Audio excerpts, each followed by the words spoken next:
Oh, oh, ooh, that's not,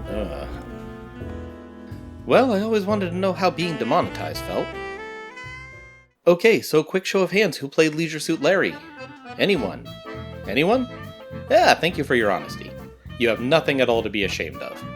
For the uninitiated, Leisure Suit Larry is an early pioneer in the world of quote-unquote adult games. It was made by Sierra, yes, that Sierra. The focus was on the protagonist Larry and his quest to get laid over and over again in different environments.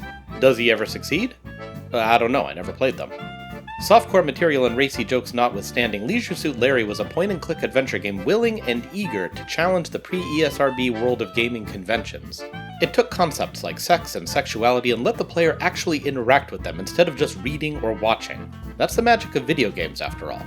It wasn't the first, and boy oh boy was it not the last, but to my knowledge it's the only one that created a franchise with 10 games and 3 remakes. I was taken aback by how many Leisure Suit Larry games there have been through the years. I don't know why, I just always thought they had 3 games in the late 80s and tried to reboot it in the 2000s. The series being more prolific than God of War was a bit of a blindside. I'm not questioning the market for adult games. If not for our nation's preoccupation with our puritanical forerunners, I'm sure it would be a much bigger market than it is. But forgive me if Leisure Suit Larry has never set a very high bar... Very positive, huh? But onto our actual game. To Hell with the Ugly is, without doubt, an adult video game, with a somewhat hurtful title if I'm being honest. Though unlike Leisure Suit Larry, it's not using that as a selling point. While there's a couple risque shots in the trailer, they play it more as an action-packed whodunit. Nudity and sexual content aren't even in the tags, but they definitely do be present. So what's the story here? Meet Rock Bailey. The difference between him and Larry is everything. Larry's short, Rock's tall. Larry's a cartoon, Rock's a dreamboat. Larry's skinny, Rock's made of muscles. Larry will do anything to get under a skirt, and Rock keeps women at arm's length. 19 years old in 1952, Rock spends his days doing physical training and his nights dancing and drinking at his favorite jazz bar, the Zooty Slammer. Not sure what he does for work, his apartment is decorated with trophies and a picture of himself. Maybe a pro boxer? Maybe just living off his parents. His closest friends, his crew so to speak, are Gary Killian, a reporter at an LA tabloid, Clark Lacey, an old friend from college, Mona Thaw, a girl, and Beryl Reeves, another girl. No, really, Rock's got a little journal tracking his contacts, and both the ladies in his life are described as, has a crush on me. Lots of women have a crush on Rock. Yeah, that's in the journal too. You'd be forgiven for thinking Rock was an insensitive, womanizing jerk, but truthfully, Rock is about as sharp as his namesake. He really does not pick up on much, and the wider scope of the world entirely escapes him. What looks like callousness is more blithe ignorance fed by a social circle that heaps adoration on him. He's not a caricature of stupidity, he doesn't have trouble with basic tasks, but he's definitely a man who's had a lot of privilege handed to him. Rock is a man who has seen so much of the bright side of the world that he has no context for why Gary is not his sidekick, or why having women throw themselves at him is enviable, or why the bartender, a man of class and experience, doesn't approve of him. Rock's first real problem starts one night at the Zooty Slammer. On that night, having drinks with friends, his eyes are drawn to one Sunday Love. Like many women in LA, Sunday is an aspiring actress, and like most women in his life, he's caught her eye too. And it's good timing, since she's eager to be away from Douglas Thruck, an aspiring screenwriter who enjoys Sunday's company almost as much as he enjoys boasting about his scripts. They flirt, they dance, and when Sunday indicates she's up for more, Rock turns her down flat, as his training dictates. This is where Rock and Larry completely diverge. Rock is dedicated to his training, to attaining physical perfection, and that means no fun under the sheets until he's 20. Where did that age come from? No clue. The way he talks about it inspires images of some ancient martial arts master whose first rule is kill without hesitation, but whose second rule is keep it in your pants. Shortly after turning Sunday down, Rock is offered a cigarette by a sympathetic gentleman. They talk for a few minutes, he commiserates with Rock, and it isn't long before the sweet scent of chloroform rocks our baby boy to sleep. When he comes to, Rock's locked in a room with his clothes hung on a rack. The nearby bed is adorned with a beautiful woman whose clothes are even less present. The game plan is obvious, though Rock still needs it spelled out for him. And I actually love this conversation. Rock was just kidnapped and thrown into a cell. For whatever reason, our Lauren Bacall stand-in is just fine with the situation and is seriously put out by Rock's hesitance. We learn later that Rock isn't the first man abducted for this purpose, but he is the first one to put up a fight about it. Which he should. No one with more than 10% of their gray matter functioning should accept this deal after being drugged and kidnapped, but isn't it just the joke that any man wouldn't question it? This is messed up. Nothing about this situation is good, and in one of his few smart moves, Rock stuffs himself back in his oversized pants, pries open the door, and makes a break for it. A few hours later, he's in a taxi, having been picked up by a charitable driver who saw him passed out on the road. His escape didn't quite work out, you see, and since he chose not to play nice, they collected a sample the hard way. I feel genuine fear for anyone streaming this live on YouTube. He makes his way to the hospital for treatment, where the police interview- yeah, no, he goes right back to the Zooty Slammer, where someone was just murdered. Too close to be a coincidence, right? What follows is an incredibly bonkers story about gang wars, eugenics, and a lot more nudity than I was expecting. I should add that to the tag. And if you can believe it, this game is actually an adaptation of a period novel of the same name by Boris Vian. I've seen a lot of games inspired by books or movies based on books, but it's less common to see a book-to-game adaptation. Or at least I think that's what To Hell with the Ugly is. I tried to get a hold of the book to read for the video, but it wasn't available digitally, and I wanted no chance anyone would catch me reading what's been described as a pornographic Hardy Boys. Gameplay in To Hell with the Ugly is a mix of a few genres. Interactions with characters are all very visual novel, the combat echoes JRPGs, puzzles fall squarely into the halls of point-and-click adventures. All of these are done satisfactorily, though none exceed expectations.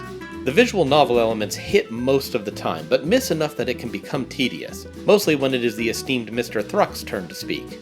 The game also leads you to believe that you have choices to make, but I tried to change paths on a second playthrough and couldn't. There's ever only one right path, it seems. But there are enough interesting concepts to keep me invested. Some of the side and even background characters pose interesting questions. I found myself disappointed when certain faces made an impact and then never reappeared. I thought I was gonna hate the combat. My first fight felt lazy and the outcome was foregone, so what was the point in doing it? But I feel this is the most underutilized part of the game. I never lost a fight, but as new elements were added, it took on a strategic depth I wasn't expecting. Unfortunately, there are only about 6 fights in the game, so it's not well explored. Something tells me this could be built on if the developer wants to make another go of it. Puzzles are the strongest element, and there are some fun ones, my favorite being this mixed-up set of files where you're given a few clues, a pile of evidence, and told to sort it out to find a link between victims. It's not that elegant a system, as there is no organic way to determine success or failure. Instead, Gary, who is clearly the brains of the operation, let's be honest, will check your work and tell you if you got it right or not. Patronizing jerk. But what really drew me in was the visuals. To Hell with the Ugly is animated using a bright, warm color palette in a style that looks ripped from a 1950s diner menu. The lighting so expertly captures the time of day, particularly the morning after his kidnapping. I don't know why, but this scene just screams, "How is it morning already?" to me. Orange is the favorite color, which sometimes creates a cool effect where characters blend into the background but remain discernible. With no shading, it's impressive what the developers achieved artistically with a minimum of lines and shapes. The style really sells this warm, pleasant view of a place and time lost to the annals of history. It does the job of inspiring a touch of nostalgia for a life you never lived and a time you will never know, which is unlikely to be as great as you think it was. It's also a cool take on the noir art style. Basically replacing all the black with bright orange turns the usual somber tone into a humorous one. So instead of a hard-boiled dick, we get a blonde, fabulous dick. Instead of jealous lovers and corrupt politicians, we get a nudist camp, supermodel assassins, and corrupt politicians. Though this game does go dark sometimes. Really dark. This is a story where kidnapping and murder are center stage. One scene would not look out of place in a psychological horror game, and the contrast between the grim nature of the discovery and Rock's blithe inability to process it correctly is jarring. And speaking of jarring, the ending. I haven't given away much at this point, but there will be full spoilers from here on out, and I highly recommend you play the game yourself if interested, because once you know the story, there isn't much of a reason to replay it. Okay, good? Good. So why are people being kidnapped, dying, operated on, shot in the streets? Well, because of this man, Dr. Schutz. He's a medical doctor and scientist who became obsessed with improving the aesthetics of the world by introducing clones of his handcrafted, beautiful people into it. He started with breeding, then moved on to genetic engineering. The men and women he kidnapped are the source of his clones. Not that they don't all seem weirdly on board with the exception of Rock. After infiltrating his hideout and finding his plans, Rock for the most part is okay with all of it. Naively, no, not naively. It goes way beyond naivete. Rock stupidly thinks the Doctor is probably an okay guy. When they find out his clones are infiltrating the government, Rock shrugs it off since politicians are corrupt anyway.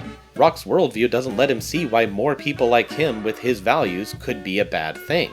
The final fight of the game is not even with Shuts, it's with the customer who kidnapped Rock in the beginning. You know how in most JRPGs the quest will start small, with a desire to visit justice on one person. Then it expands, and the protagonist's view on events is forced to expand with it?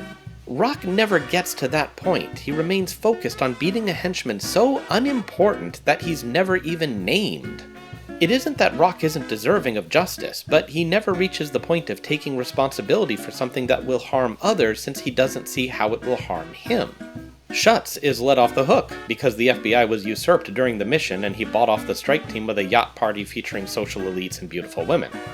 Kind of a hilarious twist, honestly. The Mad Doctor won and immediately the alliances changed. But despite Rock's victory and his complicity with Shuts, he has overlooked something. Early in the game, Lem Hamilton, the owner of the Zooty Slammer, gives Rock some advice.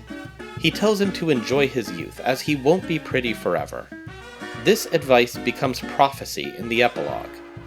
Instead of living high on his success, Rock's world is starting to come apart. Sunday Love got a big break, but despite being Rock's first lover, she hasn't called him.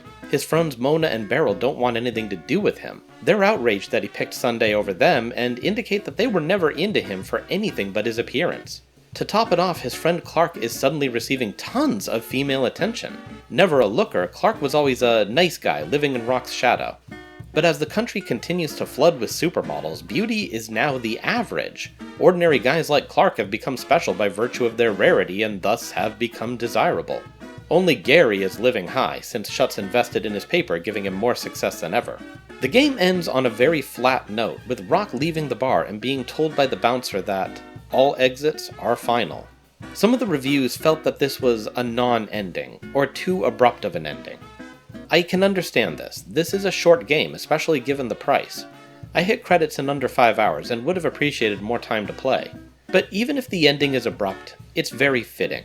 All his life, Rock has been given privilege he didn't respect.